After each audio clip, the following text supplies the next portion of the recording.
Coaching in higher education comes with its own rhythms, pressures, and complexities. And when ADHD is part of the picture, those dynamics become even more nuanced. Today's episode explores what it truly means to coach higher education professionals and students with ADHD. We will move beyond stereotypes to understand how attention, executive functioning, motivation, and regulation show up in academic and institutional environments, and look at how coaches can adapt their presence, tools, and expectations to better support ADHD clients while also honoring neurodiversity, navigating campus culture, and helping clients leverage their strengths to thrive in higher education leadership and learning contexts. Hello, I'm Tim Jansa, a leadership and organizational development coach and your host for Coaching in Higher Education, the go-to podcast for coaching professionals and those interested in coaching at colleges and universities. My guest today is Juli Shulem, a productivity coach and organizational psychologist. Her work focuses on reducing overwhelm and frustration while improving efficiency, decision-making, and sustainable performance, particularly for individuals navigating executive functioning challenges, including ADHD. Welcome to the podcast, Juli, and thank you for taking time for this really important conversation. Thank you so much for inviting me. I am absolutely thrilled to be here. So, Juli, I recently had the pleasure and, to be honest, the challenge of working with no less than 3 academic clients back to back who told me from the outset that they were struggling with ADHD. So for me, this conversation is super timely. How did you move from business consulting and professional organizing into more ADHD-focused coaching, particularly with college students and academics? And what was that turning point that made you realize that ADHD would be your primary specialization? Oh, I love that question. Thank you so much for asking it. So when I was a business consultant, I had segued into coaching. So I was starting to coach a bit. And in the course of 1 year, every single one of my clients at the time, and I was working with primarily entrepreneurs and solopreneurs, and every one of them said, oh, by the way, I have ADD. Now that was before the DSM-5, so that was when it was ADD and not ADHD, which it is now. And they were all presenting with very similar issues. And I realized that started explaining why I was having to come up with some unique systems for the way that their brains were operating. And I loved the fact that this was something that I could have amazing impact with. And these people were so grateful to finally have some solutions to the issues that they were struggling with. So I was helping all of these business people, adults, and invariably over time, many of them would say, you did such a great job helping me.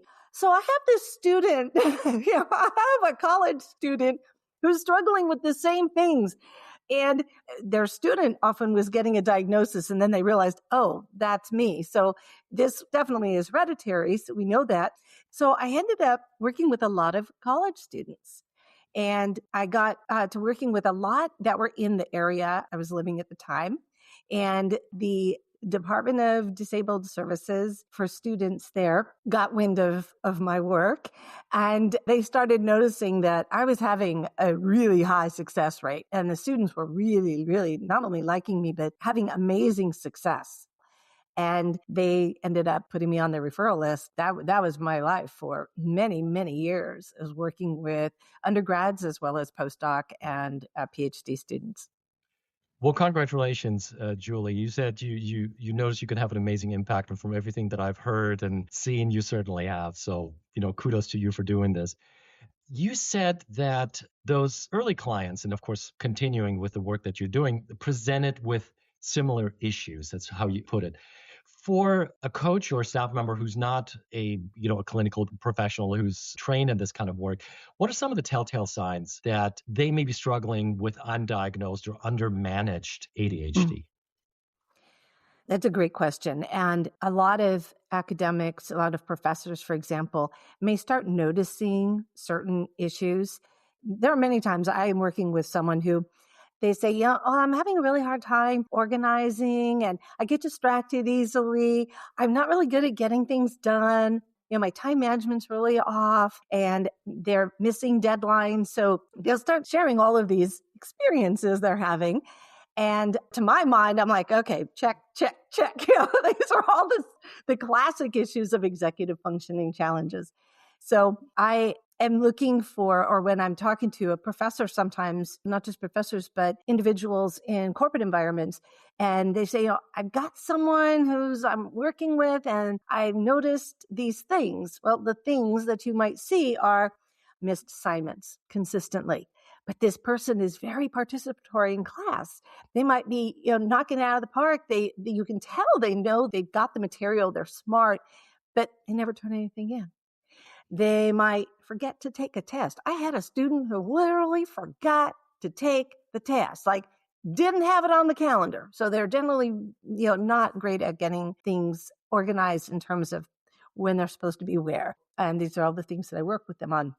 But they also may seem maybe a little depressed or unhappy, frustrated. They're generally really frustrated with themselves because they know they can do these things, but they just can't get it done.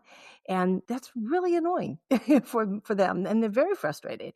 They might be tired a lot and maybe late to class, missing classes, because oftentimes they also have sleep issues.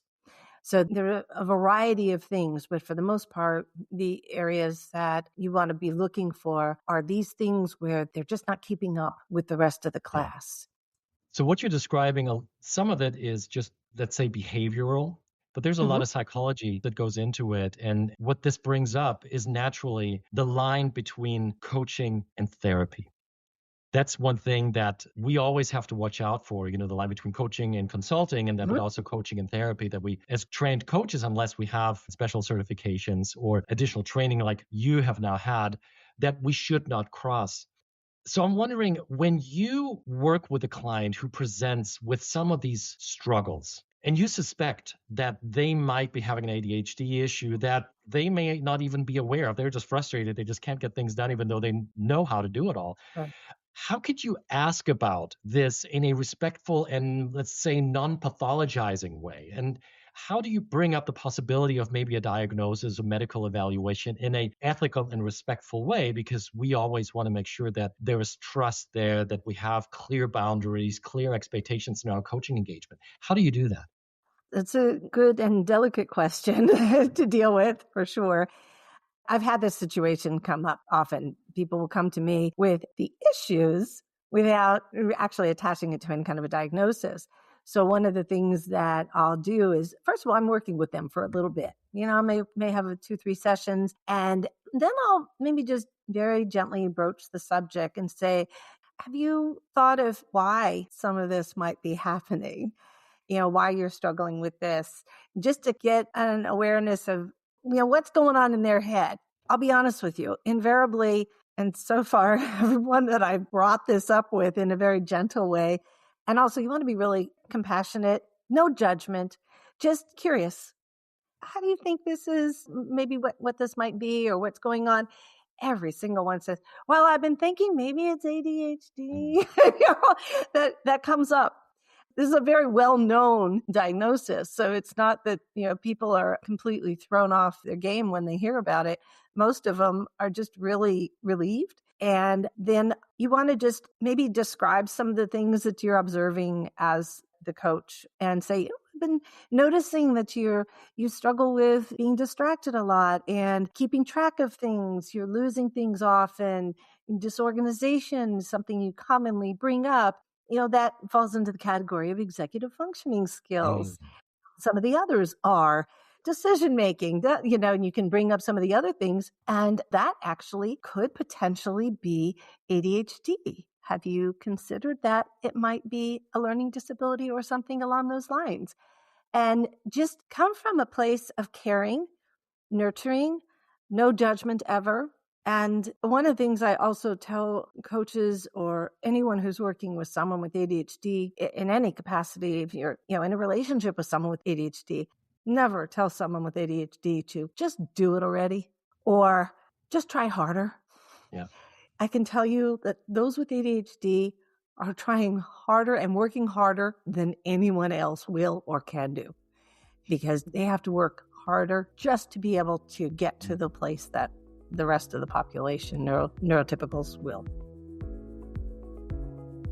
Please pardon the interruption. This is your friendly reminder that if you're enjoying today's episode, to please click like and to subscribe to the podcast. your support is really important to us. Also, please check out the companion website, higheredcoaching.us or leadershipimagined.com/podcast. Thanks so much. And now back to the episode. So what I'm hearing you say is when you suspect something like this, you've already outlined some of the telltale signs. Be extra careful how you approach it. I mean, to tell a client that they just need to work harder is not something that we as coaches would do anyway. Right. So I think there's definitely some advantage to doing the coaching thing. The reflecting back, what you mentioned, I think is a great reminder for us as coaches, that always reflecting back observations, not just what clients say, but also how they act, Mm-hmm. nonverbal clues, facial expressions, body language, these kind of things is really helpful in this particular context. And you said that ADHD now is and I quote you here, a very well-known diagnosis. It seems like a little bit of the stigma has gone over the Dissipated. years, even though I can imagine that there is certainly still a strong stigma, especially when you're working with faculty and professional administrators. Because from students, they just have their secondary schooling behind them. There might be some help that they have received during that time. But once they get to college, of course, they have to self-identify. They have to seek out help, be a little more proactive about it.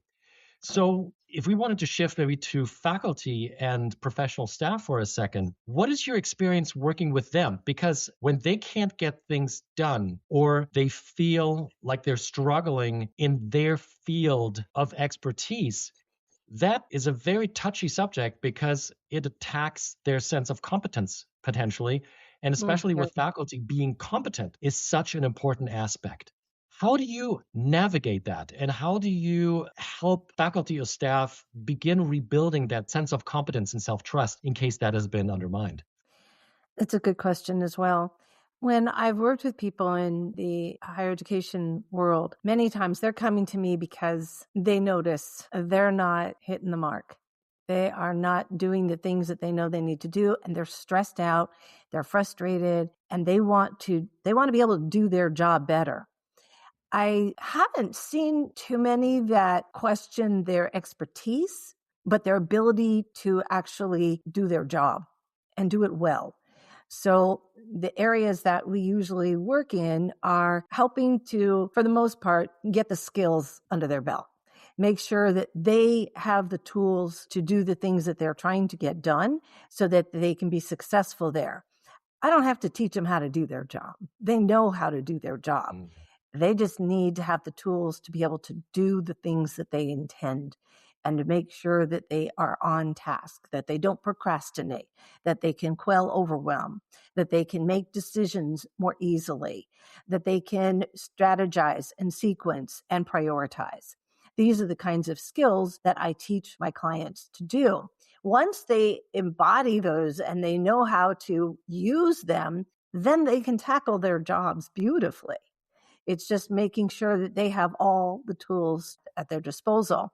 And many times those in academia, they've gone from an academic environment to an academic environment. They haven't had that experience of being in maybe a corporate situation or having to learn these kinds of business skills. And to be honest, many people in business haven't learned these skills either. So, this is not an uncommon scenario. And when I go in and do seminars and workshops for groups of staff in academic environments, these are the kinds of things that I teach. So entire departments can learn how to embrace these kinds of skills. So it's not always people, just with ADHD or learning disability that struggle with these areas. Many people do, because this is not something that is generally taught in school. Yeah. And it should be. Yeah. Just saying. It's interesting that you use the word teach here, which again, we address this boundary between coaching and therapy. And of course, pure coaching, we should not be teaching. But I could see how working with clients with ADHD who may be lacking some of those systems or approaches of ways of structuring their day and their work, who may be lacking these skills, there is certainly a need to bring in your expertise and maybe provide them with 100%. some ideas of how to tackle some of those challenges and put systems in place for that. So a little bit of teaching, I would say, is certainly called for in this case. It actually has to happen. Mm. If I were to coach someone, say, well, how would you organize this system or create balance in this area? Well, they came to me because they don't know. They don't have those tools and skills. Now, since I was a consultant and I have a degree in psychology and teaching training, these are the things I've done and I can do. So I will say, okay, I'm going to take off my coaching hat right now and I'm going to put my consulting training hat on. I'm going to teach you how to do this. And then once they have those skills into their world and they are using them, then I go back into the coaching arena, say, okay, now you've got this new scenario. You have the skills to deal with it. How are you going to do it? Show me the steps of how you're going to go and tackle that issue. Obviously, I want them to be able to do this on their own. So you said that taking off the coaching hat and saying, I'm going to put on my training or teaching or facilitation hat. I think the key here is really just to be transparent about what you're doing, because again, as coaches, we are partnering with our client on this. We certainly don't want to mislead them. But I think, and I've done the same thing, just seek their permission. Is it okay? Because it seems like you may benefit from maybe a different system. Is it okay if I take my coaching hat on and put my training hat on and provide you with some ideas? And then, as you said, just turn it right back to the client. It's like, okay, so when you hear this, how does that land with you? What are you going to do with this? So I think this is certainly legitimate and it makes sense. You kind of have to do it, but there's a right way to do it. And it seems like you're certainly doing it the right way. So thank you for outlining that.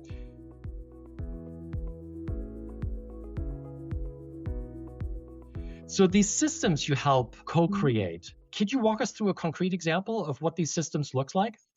Yes, and there are many, because you can have a system for just about anything in your life if you really want. Certainly. I do. It just makes life easier. And the reason for the systems is this reduces the decision-making process.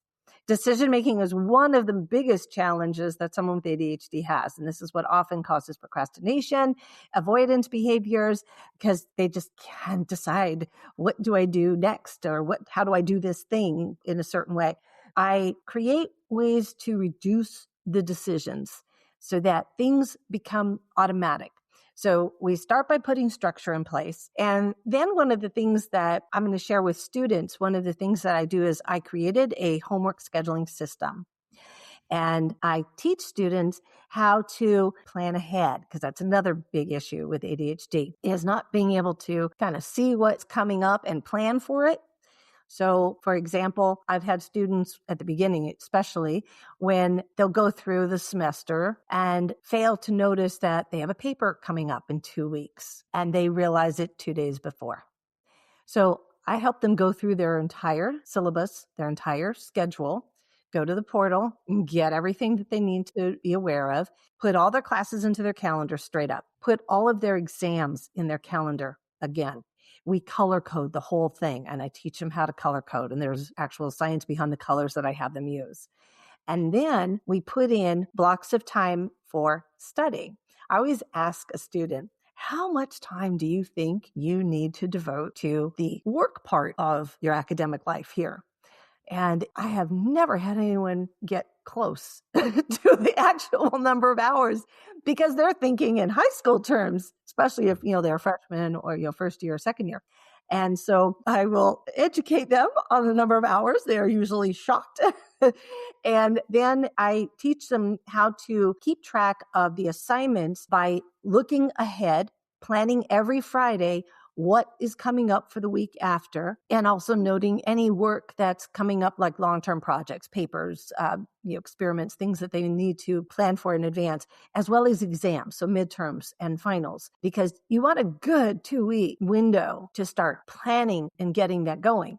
I teach them how to keep track of all this and get them on a schedule of being aware always looking ahead and writing everything down. Handwriting, by the way, is much better for your brain to integrate and for your memory as well. So you have much more success if you've written it down. The homework scheduler that I've created actually is a piece of paper. It can keep track, everything else is all on the computer. But this, you're going to handwrite it. And it's been very successful. I love that. Thank you for the insight into handwriting being more impactful and better for memory and just getting things organized. Julie, we touched briefly on the idea of competence. And a thought that came to me while you were speaking is the same could be true for students. I worked for a long time at a large urban Research One institution with a high percentage of first generation students, minority serving Mm. institution.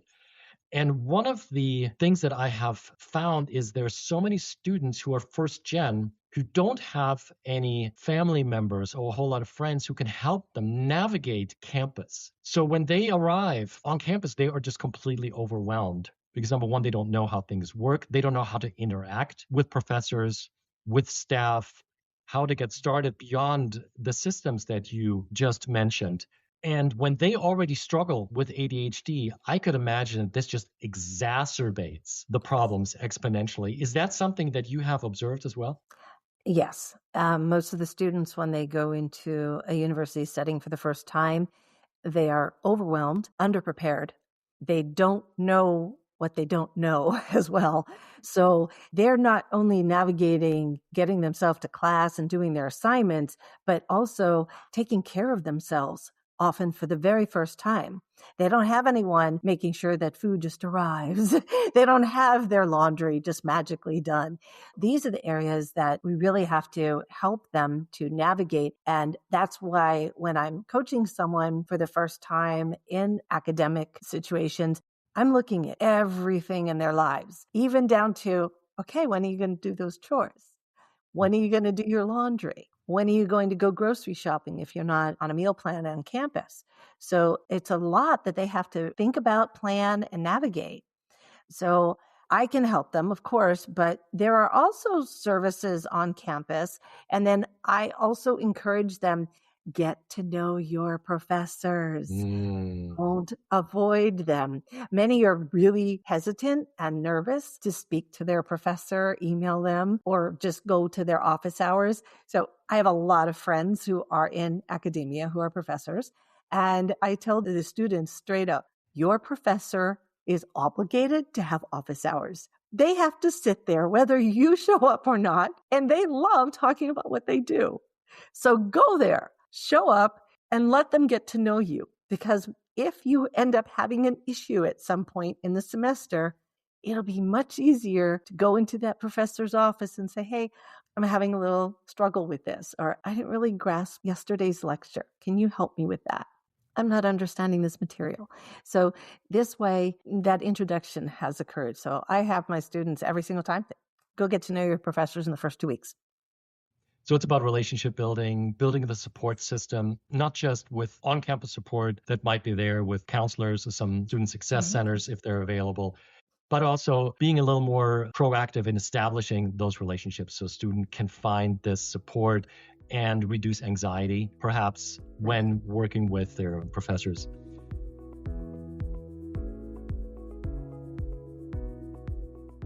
You mentioned doing laundry, eating, sleeping, things that all of a sudden they will have to take care of themselves, whereas maybe before when they lived at home, now they're in the dorms, nobody is there to keep track of that. So to me, this sounds like some real lifestyle shifts that students will have to undergo. And in one of our previous conversations, you mentioned that there's some basic but non-negotiable shifts that students have to do. What are some of those shifts that you work with, especially with students on? Most of the time, they have not had to keep track of their lives, their schedules, where they're supposed to be and when. So one of the first things I work with a student on is learn how to use their calendar properly and consistently, and set it up so that they don't have to remember. A lot of times students are feeling that they have to just keep track of everything in their head, which is so not correct. We have tools, we have systems, we have devices that can help us to stay on track and get things done and not have to remember everything. Their brain should be freed up to think, to create, to learn, to digest all this material that they're learning in school, not have to sit and ruminate on what they're going to do for dinner or when they're going to get their laundry done. This should all be scheduled. So I help them put a lot of structure in place So again, back to reducing the decision-making process. And many of the times they are struggling with, they never learned how to do some of these things at home. You said in our last conversations, and I want to use this to come full circle and slowly start wrapping things up. In that conversation, you said that in the early stages, when you work with overwhelmed clients with ADHD, whether they be students, faculty, staff, at the beginning, they may be keeping everything in their head. I'm quoting you here. Mhm. What did you mean by that? And how do you tackle that as a coach? And what do you focus on in those first few sessions when you're coaching with these clients? Excellent question. So yes, most of the people that I work with when we start, they are keeping all of the things that they need to do and want to do in their head. They don't have them written down. They don't keep them in any kind of a tight task management system. They might have them on bits of paper, scraps of paper, backs of napkins, whatever it may be, which is not a system. And that's where things fall through the cracks, I can assure you. So I help them get things streamlined, make sure that they're using one consistent system. They know how to use it. And I help them to keep track of everything because you want to get it out of your head. So in order to stop this process, it's shown that if you write something down in a place you trust, you will see it again. Not on the back of a napkin, not on a scrap of paper, but in a place you trust, you will see it again. That interruption process stops. Julie, when you and I first started talking about ADHD and coaching clients with ADHD, you said that your goal is to reduce the stigma of ADHD in the world. And that was such a powerful statement. When we translate that to higher education, what does a perhaps kinder ecosystem for ADHD look like in practice? And how can higher ed coaches play a somewhat unique role in shifting campus culture around ADHD and neurodiversity in general? Thank you for that. This has been something in my heart for years because I wanted to make sure that when my ADHD son grew up, he grew up into a kinder world, more understanding. So I work at reducing the shame that many people have around having ADHD. I do feel that in the last couple of decades that I've been doing this, that it has changed. It has shifted. People are less private about that. Many will just say, yeah, so I've got ADHD and and then explain, why that's necessary to talk about at that time. Now, I'm real clear with my clients. I tell them ADHD can be a reason something might be difficult or happening, whatever. It's not an excuse. You don't get to use it as an excuse. You can say, okay, so because I have ADHD, this is a bit of a difficult thing for me. Let me see what kind of accommodation I can figure out, or maybe a work situation will offer an accommodation. But when you're in any situation, a work environment, academic environment, never, ever make someone with ADHD feel that they are less than or that they are broken. Because I can tell you from experience, most of those people are brilliant. They are super sharp, super creative, and have a lot to offer to the rest of the world. I actually had someone who told me he was looking for someone with ADHD to employ because he wanted someone who can think outside the box and come up with these creative solutions to their problems. I mean, that's impressive. That's new. And powerful, Julie. Powerful. Loved that. Julie, thank you so much for your time, for your expertise, for your wisdom. This was a little different discussion today, but I believe it was a powerful reminder of the impact that we as coaches can have beyond just the pure coaching. There's a lot more how we can work with clients holistically, work with the whole person, and not just one specific behavioral aspect of their lives, how we can have a real impact on their lives, on their functioning, and on their success and efficacy at work and personally. So thank you again, Julie, for making time. My pleasure. Thank you. And I hope that you all in the audience found today's discussion just as enlightening, as inspiring. To find out more information about this episode, about Juli Shulem, our guest, her background, and additional resources, please visit our companion website at higheredcoaching.us or leadershipimagined.com/podcast. Hope to see you again soon, and until then, keep making a difference. One client and one conversation at a time. Take care.